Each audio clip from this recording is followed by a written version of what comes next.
ప్రభునామానికి మహిమ కలుగునుగా. మీ అందరికీ నా హృదయపూర్వక వందనాలండి. బాగున్నారు కదా మీ అందరు?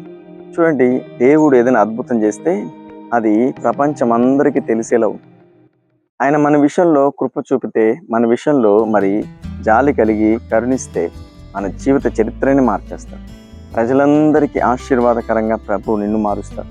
ఎందుకంటే తన రాజ్యమును ప్రకటించడానికి, తన మహాప్రభావం గురించి అందరికీ తెలియజేయడానికి ఒక్క అద్భుతం నీ జీవితంలో జరిగిస్తే అది దేవునికి మహిమకరంగా నిన్ను వాడుకోవడానికి, మరి నిన్ను ముందుకు నడిపించడానికి. ఒక మాట మీకు గుర్తు చేస్తా. 145వ కీర్తన 12వ వచనం. నీ భక్తులు నీ రాజ్య ప్రభావం గూర్చి చెప్పుకొందురు, నీ శౌర్యంను గూర్చి పలుకుదురు. దేవునికి స్తుతికలుగా. నీ రాజ్య ప్రభావం గురించి చెప్పుకుంటారు. ఎందుకంటే దేవుడు చేసే అద్భుతం అంత గొప్పదిగా ఉంటుంది.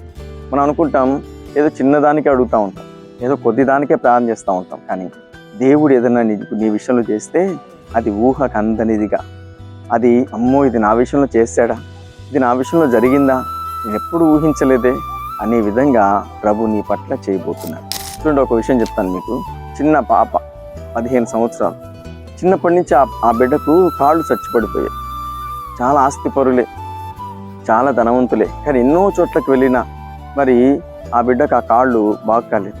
ఎన్నో ఆయుర్వేదాలు, ఎన్నో ప్రయత్నాలు చేశారు, ఎన్నో మరి అన్ని నలుమూలలా తిరిగారు, కానీ ఈ కాళ్ళు రావు అని తేల్చి చెప్పేశారు. కానీ వేరే ఒకరి ద్వారా యేసు ప్రభువుని గురించి తెలుసుకొని తన తల్లిదండ్రులు తెలియకోకుండా ఇంట్లో తన గదిలో కూర్చొని బైబిల్ చదువుతూ అందులో వ్రాసినవన్నీ గుర్తుపెట్టుకొని యేసే చేసిన కార్యములన్నీ తలపోసుకుంటూ, ఇంత అద్భుతమైన దేవుడా, ఇంత శక్తిమంతుడా, మరి నీ శక్తిని నాకు కూడా కనబరచు.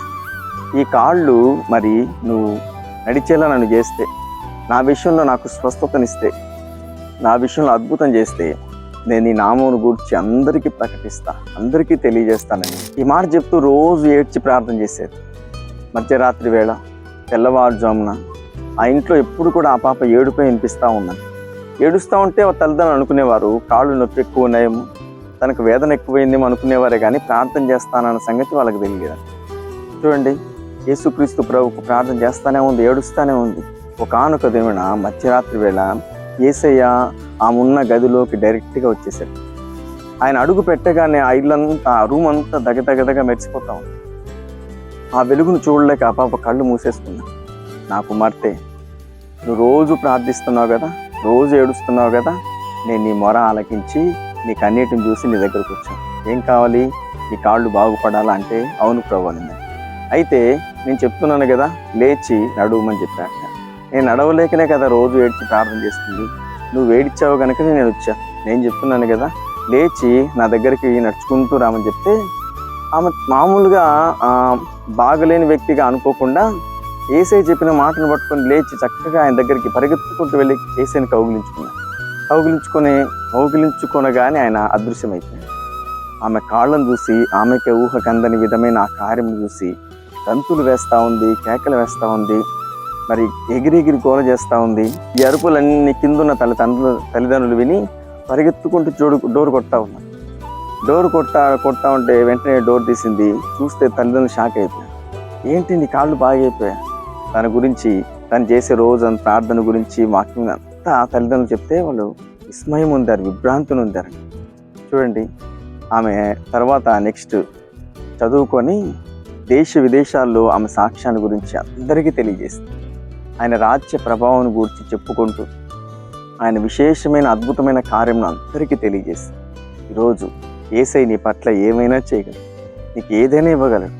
ఆయన రాజ్య ప్రభావం గురించి నువ్వు ప్రకటించే విధంగా, నువ్వు అందరికీ యేసుక్రీస్తు ప్రభువుని గురించి చెప్పే విధంగా నువ్వు ఉంటే నీ పట్ల ఆయన అద్భుతం తప్పకుండా చేస్తాడు. అనేక సమస్యల నుంచి విడిపిస్తాడు, రోగం నుంచి విడిపిస్తాడు. అన్ని విషయాల్లో నిన్ను కట్టే దేవుడే ప్రభుని. అటు కృప ప్రభు నీకు అనుగ్రహించి ఈ కృప ద్వారా నిన్ను హెచ్చించును గాక. ఆమేన్. అందరి కోసం చిన్న ప్రార్థన చేస్తాను. మహోన్నతుడా, నీకు స్తోత్రములు నాయన. ఈ మాటలు వింటున్న ప్రతి బిడ్డలు ధైర్యం తెచ్చుకోవాలి, బలం పొందుకోవాలి.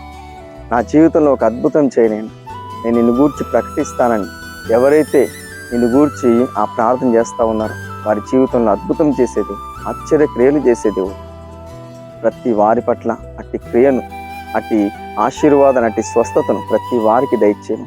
నీ రాజ్యంను ప్రకటించే నీ యొక్క నేను ఆశీర్వాదానికి వారసులుగా ప్రతి బిడ్డలను సిద్ధపరచమని యేసు నామములో ప్రార్థిస్తున్నాం పరమ తండ్రి. ఆమేన్. వీడియో చూసిన ప్రతి ఒక్కరిని ప్రభు దీవించి ఆశీర్వదించి అన్ని విషయాల్లో మేలును అనుగ్రహించి బాగు చేసి ఆయన రాజ్య ప్రభావం గురించి చెప్పే విధంగా ప్రతి బిడ్డలను ఆయన వాడుకొనును గాక. ఆమేన్.